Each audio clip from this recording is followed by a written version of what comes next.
Audio issues on Windows 11? I'll guide you on how to reinstall the audio driver. Stay tuned for a quick solution to get your sound back on track.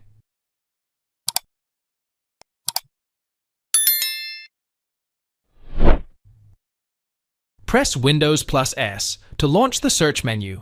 Enter Device Manager in the text field at the top and click on the relevant search result. Double-click on the Sound, Video and Game Controllers entry to view the devices under it. Right-click on the audio device and select Uninstall Device from the context menu. Tick the checkbox for Attempt to remove the driver for this device and click on Uninstall. After uninstalling the driver, restart the computer.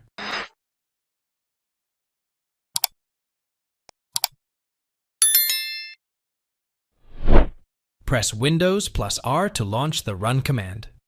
Enter appwiz.cpl in the text field and either click on OK or hit Enter to launch the Programs and Features window. Locate and select the audio driver and click Uninstall at the top. Click Yes on the confirmation box if any pops up. Now restart the computer and Windows will automatically install the best available driver for the audio device. Thanks for watching. If it helps, make sure to hit like and subscribe.